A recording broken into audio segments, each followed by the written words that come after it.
warahmatullahi wabarakatuh.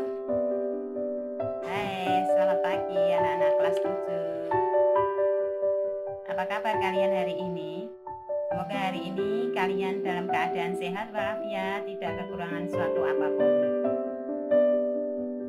Nah, pembelajaran hari ini masih sama dengan pembelajaran tahun kemarin, yaitu pembelajaran dari jarak jauh atau biasa kita sebut dengan PJJ atau pembelajaran daring. Nah, ada baiknya sebelum pembelajaran kita lanjutkan, kita berdoa terlebih dahulu. Berdoa mulai. Berdoa selesai.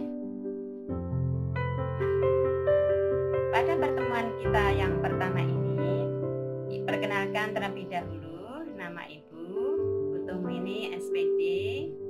Di sini Ibu akan mendampingi kalian belajar mata pelajaran bahasa Indonesia selama 1 semester. Oke, ada beberapa syarat yang harus kalian penuhi dalam mengikuti pembelajaran Ibu. Yang pertama adalah kalian persiapkan 1 buku catatan. Buku catatan ini nanti yang akan kalian gunakan untuk mencatat hal-hal penting yang Ibu sampaikan selama pembelajaran berlangsung. Untuk yang kedua, yaitu buku tugas. Buku tugas ini kalian gunakan untuk mengerjakan tugas-tugas yang Ibu sampaikan kepada kalian. Kemudian yang ketiga, syarat yang paling penting yaitu kalian tetap harus semangat. Oke?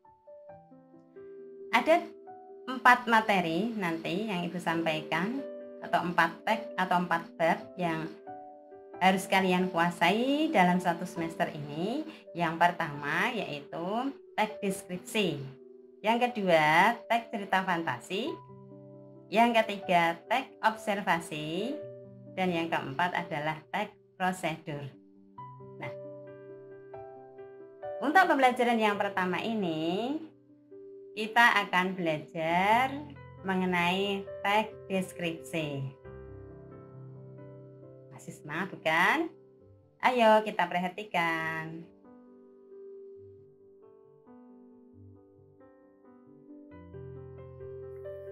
Anak-anak, sebelum Ibu lanjutkan dalam bahas teks deskripsi, Ibu akan menyampaikan terlebih dahulu kompetensi dasar yang harus kalian kuasai dalam pembelajaran hari ini. Kompetensi dasar 3.1 mengidentifikasi informasi dalam teks deskripsi tentang objek, sekolah, tempat wisata, tempat bersejarah, dan atau suasana pentas seni daerah yang didengar dan dibaca. Oke anak-anak, kita lihat gambar berikut. Mari kita amati gambar berikut seolah-olah kita berada di dalamnya. Apa yang kalian lihat di sana? Kalian bisa melihat apa saja yang ada di sana. Oke. Sudah cukup?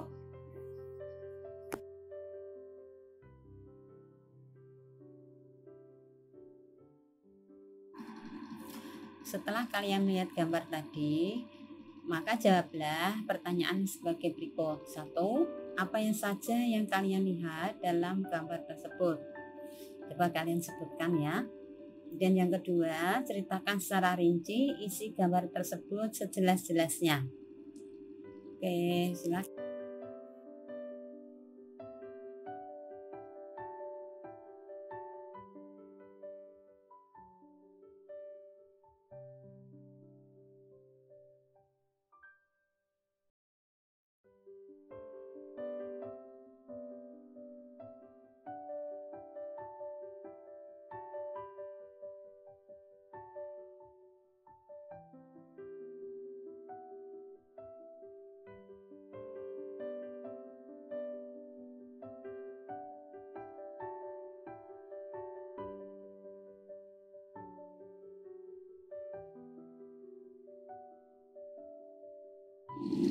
Setelah kalian mengamati sebuah gambar dan sebuah teks, kalian bisa mengambil suatu kesimpulan bahwa beberapa ciri dari teks tersebut, yaitu teks deskripsi di atas, adalah sebagai berikut.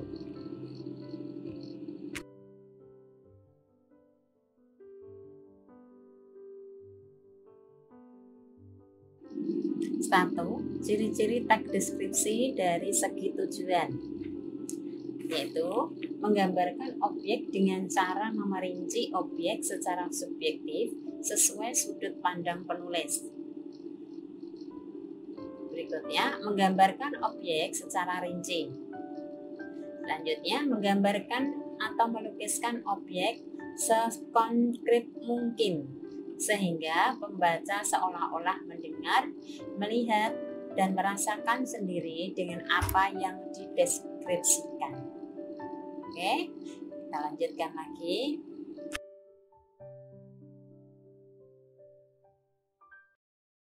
Ciri yang kedua yaitu ciri-ciri teks deskripsi dari segi objek. Yang pertama, objek yang dideskripsikan bersifat khusus. Kemudian, bersifat pendapat atau personal. Misalnya gini, contoh ya, si Bagas kucingku. Kenapa tidak secara umum kucing yang diceritakan, tapi melainkan adalah si Bagas nama kucingnya. Nah, begitu juga ayah pahlawanku.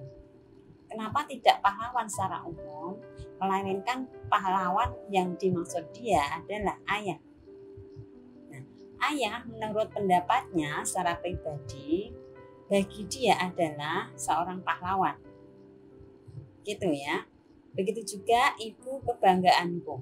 Jadi menurutnya kebanggaan dia adalah ibu. Oke, ini yang dimaksud dengan bersifat khusus dan bersifat pendapat personal atau pribadi. Oke, kita lanjutkan lagi.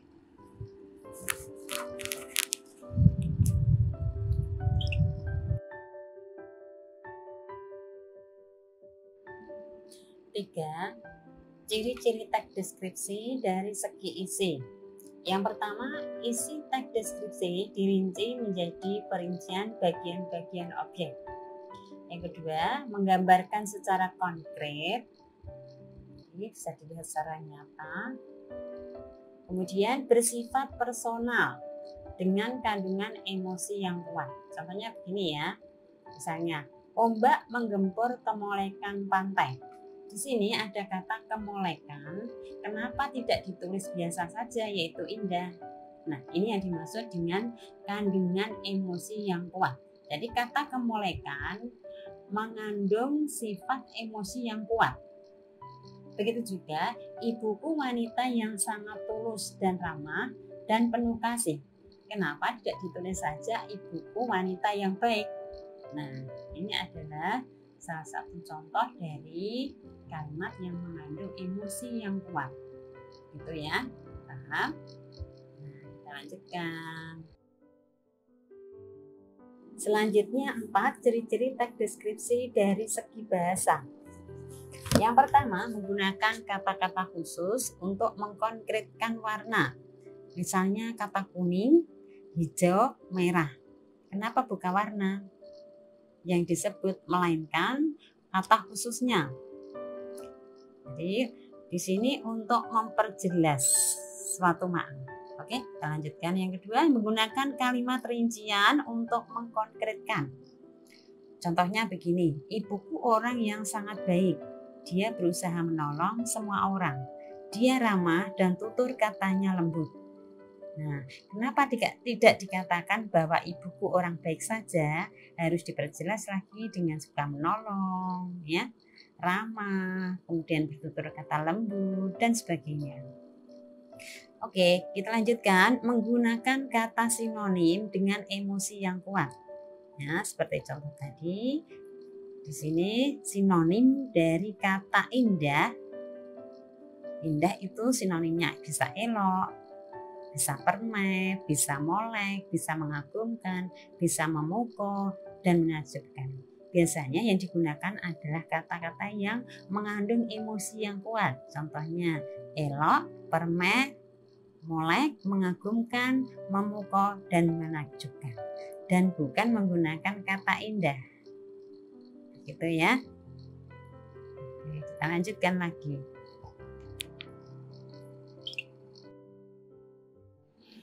Oke anak-anak, kita lanjutkan ciri teks deskripsi dari segi bahasa yang berikutnya, yaitu menggunakan majas untuk melukiskan secara konkret. Contohnya, angin pantai dengan lembut mengelus pipiku. Nah, di sini ada kata mengelus pipi. Di sini angin pantai yang benda mati dianggap bisa mengelus atau bisa berbuat seperti makhluk hidup, yaitu mengelus pipi, ya bukan? Nah, biasanya yang bisa mengelus itu adalah manusia atau makhluk. Tapi di sini benda mati atau angin pantai bisa mengelus pipi. Inilah yang dimaksud dengan majas. Majas seperti ini disebut majas personifikasi. Oke, kita lanjutkan. Berikutnya menggunakan kalimat rincian. Contoh, terumbu karang berwarna-warni. Ada yang oranye, ungu, dan abu-abu. Nah, ini yang dimaksud dengan kalimat rincian ya. Warna-warni ini disebutkan satu persatu, yaitu oranye, ungu, dan abu-abu. Kemudian selanjutnya menggunakan bahasa yang seolah-olah pembaca melihat, mendengar, dan merasakan apa yang dideskripsikan. Misalnya ada kata cuit-cuit-cuit. Nah, itu adalah kata yang biasa diucapkan oleh burung. Seolah-olah pembaca mendengar suara burung tersebut. Nah, itu contohnya. Yang terakhir, memunculkan kata ganti orang. Contohnya, kucingku, ibuku. Ya. Nah, di sini kataku dan kataku adalah kata ganti orang. Yaitu kata ganti orang pertama. Oke.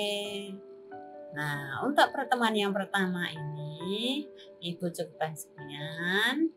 Ya, untuk yang selanjutnya kita bahas. Materi berikutnya masih tetap teks deskripsi, tapi kita akan membahas tentang struktur.